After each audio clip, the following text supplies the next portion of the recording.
Hello and a big warm welcome to my special guest today, Elle Wood. How are you doing? Hi, thanks for having me. Elle Wood, and I think on this occasion, I mean, we are old friends, but I think I should introduce you by your full title, which is estate agent trainer, well-being coach, and founder of the Estate Agent Social Media. That's me. And that's where people know you from. And estate agents and social media, maybe we'll start with that first. There's a lot of debate as to whether or not an agent needs to be on all the portals, some of the portals, where they get exposure. Surely by now, at this point in 2022, there is no debate that agents need to be firmly embedded in social media, though. I think for some people it's still not the forefront of their minds, but that's that's up to them. It's all horses for courses, isn't it? A bit like you say about which portal should we be on, if they feel things are rumbling along well enough without, then so be it. But I think the majority of people would understand that it's just ubiquitous nowadays. It's unavoidable. I don't think there's a single business that's not on social media, estate agency or not. And just like estate agent, well, any kind of estate agent marketing that becomes ubiquitous, there's good versions of it, and then there are some very bad versions of it. Why is it that we as estate agents sometimes struggle to get our message across in a way that the public can understand? I think sometimes we are a bit insular, because of the sort of work you do, you're sort of in that world, and you forget that there's other ways of doing things and other ways of seeing things, and you forget how to speak other than in the jargon, because it's what you do all day every day, and you just get into ruts. I think that's a key thing, is not having that eternal student mentality where actually you're quite unblinkered. You just go to work, you do your job, you go home. And also I think in sales, your salespeople, you want immediate results. God damn it. And you're used to ABC equals D. I follow the process and I get the same results. And of course, marketing's not like that. It's a little bit more, I don't know, I can't even think of the word. It's a little bit more existential. You can't always go, if I do this, the algorithm will do this, and therefore this is the outcome. You don't always get that sort of reliability. So I think you don't get an immediate result, and you haven't got that process behind it that definitely will work. And it's anybody that's expecting instant results from things like social media marketing, let's face it, social media marketing needs to be a long-term play. You cannot just expect to switch it on and then after a week suddenly see all those leads come in. There is an element of nurture to the whole communication with your audience that, done well, takes time but makes a massive impact. Definitely. I think it's like any company. Coca-Cola didn't launch and then everyone was buying Coca-Cola. They're still one of the biggest names in the world, but they still continue to advertise, because you've got to keep putting yourself at the top of people's mind. And that top of the mind awareness is only formed through a drip. And trust is developed in drips and lost in buckets. And if you constantly show up and you're constantly saying, we're the good guys, we're the good guys, we're the good guys, then eventually people go, oh, they're the good guys. There was a study done that people walked past strangers in the street. And at the end of the week, the researchers said, who do you trust more? The person you only saw today, or the person you've seen every single day walk past you in the street? And the study showed that even though that person is still a stranger, because we're familiar with them, we'd actually trust them, even though the only thing that's happened is we walk past them in the street. And that's the same with social media and any marketing. You keep showing up, you keep showing up, you keep showing up. You become reliable, you become expected, you become someone that shows up when they say they do. If you invite someone to a party repeatedly and they never turn up, you stop inviting them, because we can't take that level of rejection. We want reliability. We want our expectations to be met. And I think that's where social media can be really useful, because you're catching them unawares. They're just sat scrolling, they're relaxing, they're bored, they're procrastinating. And you just keep showing up, saying nice things that are kind of helpful. So to give nice people that are kind of helpful, we always ask for USPs or particular stats from our webinar guests, and you fill in a form, and we asked you for your USP, and you said, I don't know, just that I'm approachable and vaguely pleasant. Now, as somebody that's known you for a while, I think we could probably stretch a little bit more than vaguely pleasant. I think you're doing all right. But I think anybody that's seen any of your content, the first thing that sort of strikes them is that sort of smiling face. I've never seen you sort of downhearted or downplaying it. And I think that is the constant persona that I've seen when you marketed properties for your own agency back in the UK, and obviously when you're producing content for other people now. That should be second nature to people, but it's sometimes something that we all forget. And I asked somebody the other day, so how's work going? And they said, oh, I manage 100 people, so it doesn't matter how work's going, I always need to turn up with a smile. And I said, that must be difficult. And he said, well, you're not going to sell many houses if you don't turn up with a smile saying, market's great, we can help you. And that really is, you set your stall out with social media to help you to do that. But you get that message across very quickly, don't you? That positivity. Yeah, definitely. And I mean, it's not true. You only have to ask my husband. I'm bloody hard work. I cry an awful lot, and I'm extraordinarily moody. But that doesn't matter for my clients, and it doesn't matter. And it's exactly what your friend said. It doesn't matter to your house sellers if you're having a bad day. You've got to show up. You've got to do what needs to be done. And I think that's the joy of social media, is that especially if you palm it off onto someone else, that consistency and that reliability just ticks away in the background without you having to put on the face or pretend or find it within yourself. I think that can be really, really beneficial to just go, you deal with it. So the actual chosen title for this webinar was Estate Agency and the Pyramid of Success. So talk to us about that pyramid of success, and if you could, I'd like to talk about your services and how you sort of literally take the problem that agents have and kind of go away and deal with it for them, so they don't need to sort of sit up at night wondering what it is they should be doing. Yeah, definitely.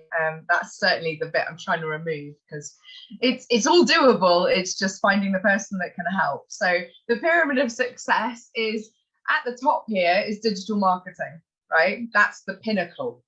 And that's what we've just been saying, that actually is really, really important and there's no getting away from it. But it's only that much of the pyramid. Because if I'm bringing you in leads from your digital marketing, if you haven't got a process in place to deal with those leads, it doesn't make any damn difference if those leads are high quality, no quality, if they come tomorrow, if they come next year, because you haven't got any way of dealing with them. So what I discovered was, even though I was training people on social media and training them how to do it and all this, that, and the other, and then in the end doing it for them, without some process training underneath that, it was all for naught, because it looks like my digital marketing services don't work, when actually it's the next step that needs to work.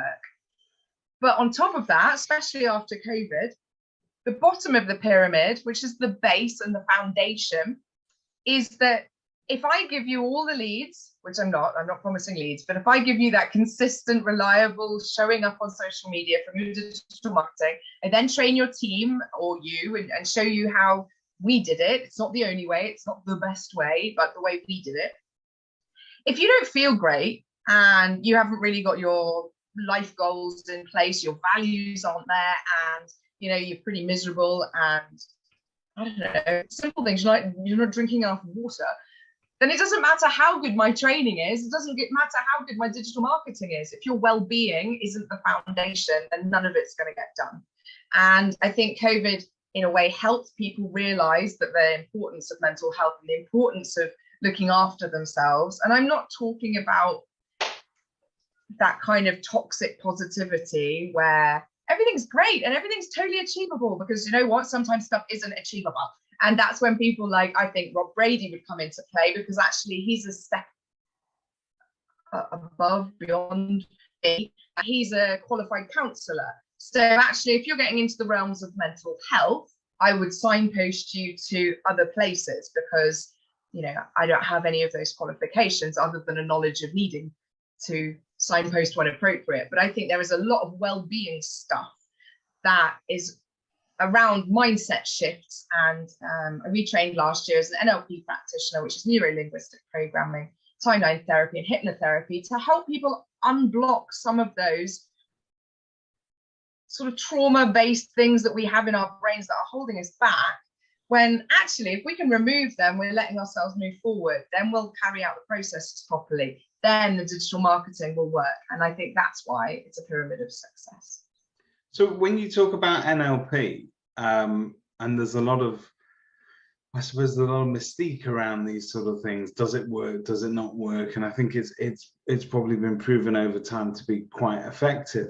The language that we use day to day, both to describe ourselves and also to address our customers, we need to be very careful with that in terms of the effect that it can then have. Could you give us, I'm putting you on the spot here, but could you give us some examples of how an agent might wish to address an audience and things to avoid? Yeah, definitely. Answering the phone. Good morning, watches the state house speaking. How can I help? Don't do that. Sound like you care. I know it's really boring because we have to say it 1,000 times a day, but actually, if someone walked into the room and you went, "Good afternoon, it's the States house speaking, how can I help?" You'd be incredibly rude. So why do we do it on the phone? Instead, take a breath. Good afternoon. You've come through to Orchards Estates. My name is Elle. How can I help? Because so often I have no idea who I'm speaking to when I'm mystery shopping people, because it doesn't make any sense. So you're already putting a boundary in place. You're putting a barrier in place because you sound bored, you sound disinterested, you don't sound particularly welcoming. Should I get you booked in for an MA? Is a question I get asked when I'm mystery shopping people. What's an MA, people? Unless you're in the industry, it's not a useful term to use. Instead, can we come out and help you? You know, would an up-to-date valuation of your property be useful for you? There's so many tiny little tweaks that you can make that make a massive difference to the person you're speaking to, and therefore actually remove obstacles and make your job easier. And as far as I'm concerned, that's the point of it all, because if you follow the process, wrap your personality around it, you should be able to get the sort of success that we experienced, because that's all we did. Rinse and repeat. We did the basics brilliantly. And I think those type of word switches can make that huge difference. And it's the same, as you mentioned, when you're talking to yourself about yourself. So I get really nervous before I'm coming on to do something like this, because it's a bit of stage fright, isn't it? Am I going to say the wrong thing? Am I going to look like a Wally? Am I going to swear accidentally when I don't want to? And when you start feeling that anxiety come, using a technique from NLP called pattern interrupt can mean that actually you don't feed into that emotion, because feelings aren't facts. And you can say delete, delete, delete, or shut up, or stop, or something like that. And you just get that break where you can pause and regroup and carry on. So it is fascinating, because I think so much about an agent's ability to communicate with their audience but get their message across. Sometimes we make the mistake of assuming that these are people that think about moving house every day, because we do. It's the world that we live in. Everybody wakes up, wonders what their house is worth and how can they move and who are they going to move with. But to most of the world, it really isn't something that bothers them every day. It's something that they have to deal with every, I don't know, depending on who you talk to, 10 years, 12 years, there is an average to these things, but it's not an everyday process, and therefore to bamboozle them with jargon they're not going to understand doesn't make you actually seem any more professional just because you're using certain terminology. Sometimes you actually need to translate that into human speak, really. Exactly. And Chris Watkins always says it as well. Chris Watkins, I always put an S on the end. Sorry, Chris. I do. There are many S's on the end of his name. Don't worry about it. There are. He always says in the writing that we do, stop talking about what we can do. So we are the best agent in the area. We will value your house. We.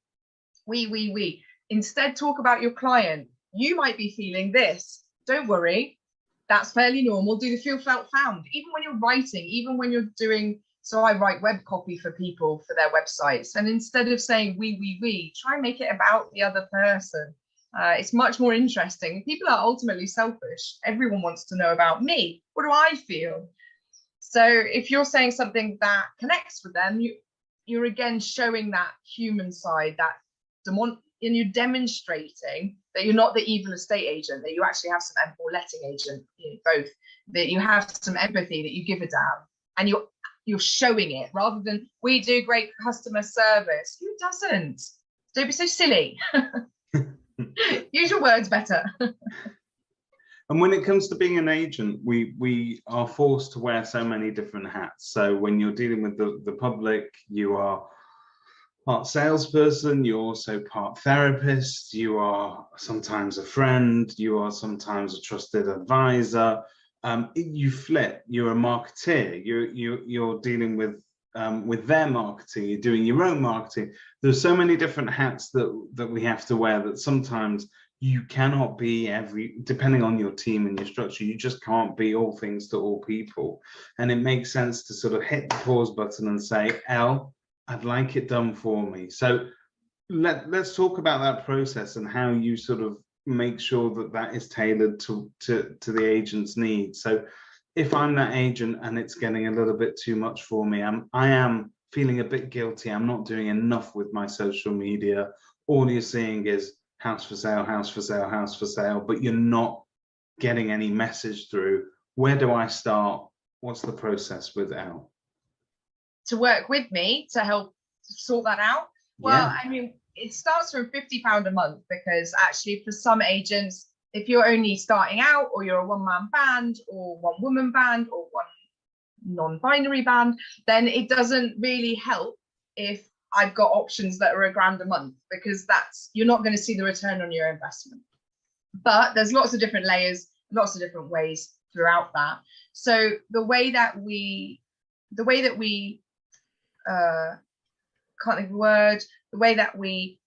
action our social media is the 5E content approach. And we talk about these 5Es because it's a simplified version of something that's super complicated. So the first thing we do is we start with empathy, which is what I've just been talking about. We, us, you, them.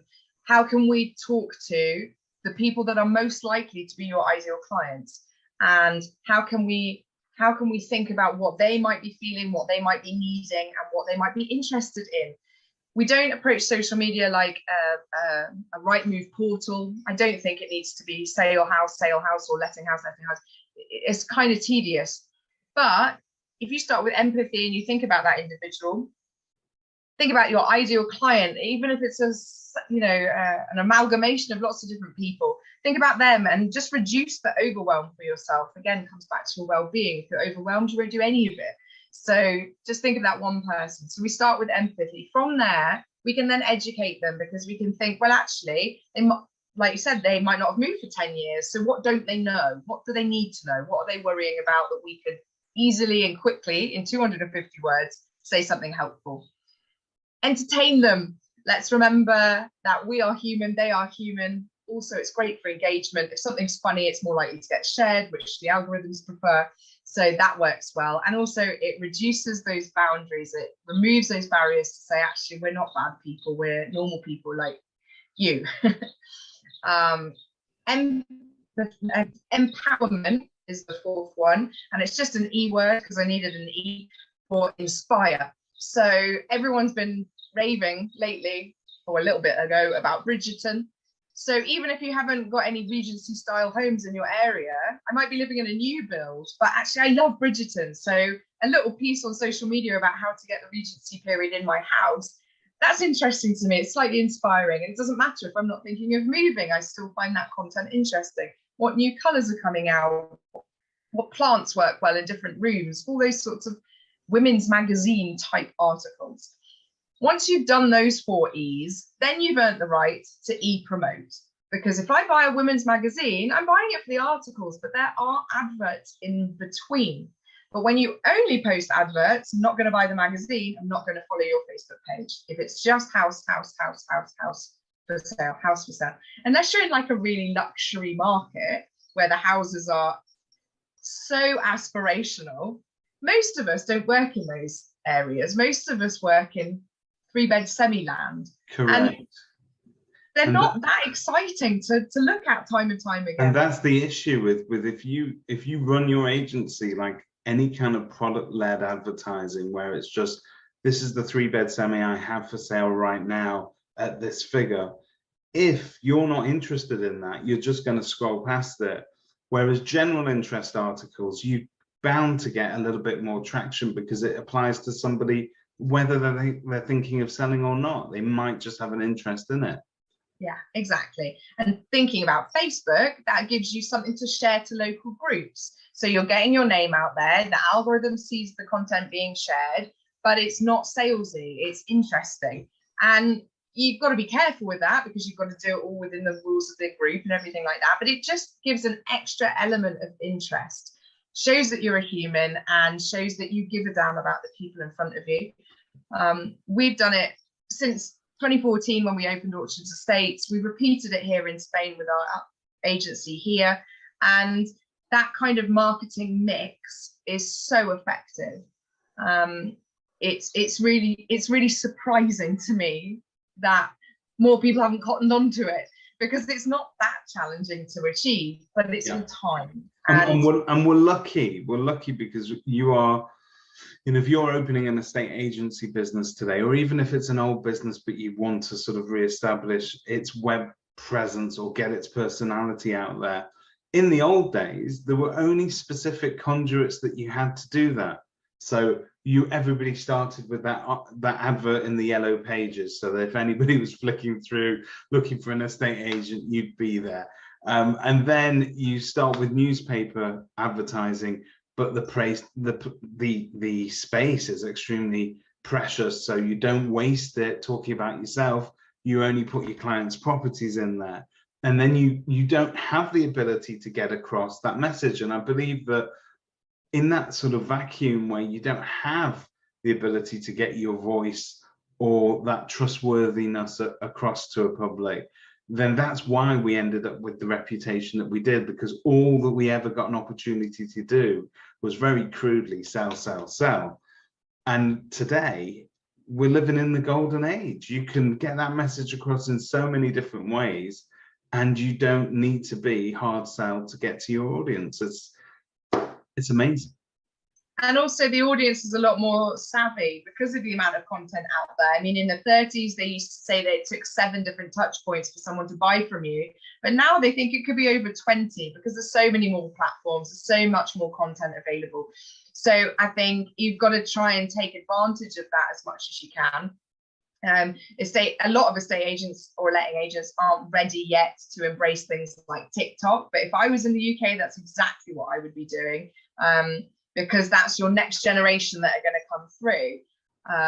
Also, TikTok might have Chinese spies on it, so the future remains to be seen for that. But if you're in the market looking for Chinese spies, then there's no better place to be. Let's stay with, and we'll end on this if you don't mind. A lot of your focus, although you say you do use signposting, but a lot of your focus is about sort of mindset, but it's also focusing on almost self-care and making sure that we're not just automatic drones that are out there from 9 till 7 without taking a break, without drinking water, without getting lunch in, without just sort of sitting and processing and having somebody else to feed back with. This all sort of feeds off the idea that mental health, if not managed correctly, can actually cost a business a vast amount of money in terms of sick days and so on. We're sat here and it's very much the topic of the day because of what has happened after the pandemic. But let's face it, our industry's always had those challenges from our workload, the highs and the lows, and the, you know, and we've come a long way. We've still got loads to go. Very true. Very true. I mean, there's all sorts of different support out there now. And I think businesses are wising up to the fact that it affects their bottom line if they don't look after people. Now, I was really blessed because my boss, he would never use any of these terms, but he naturally helped us look after our well-being and things like that. He drove us really bloody hard as well, and we were working 12-hour days, no breaks built in. But there were loads of other things that he did do to make sure that we were looked after. And I think that lots of bosses aren't that tapped in and not that educated on it for themselves, let alone to then be able to pass it on.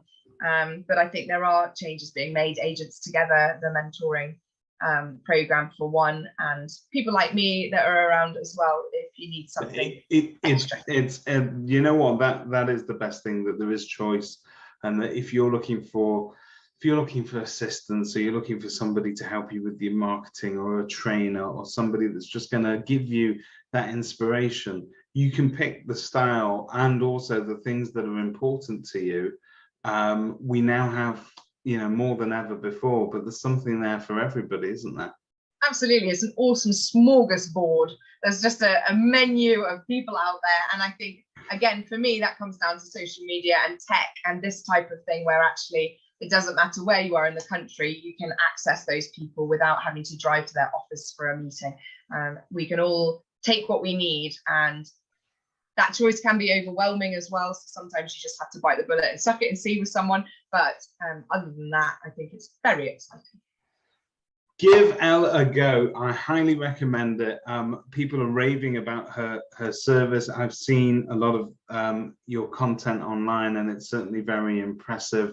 And if I take time to read it, I imagine some other people do as well. So really nice to have you with us.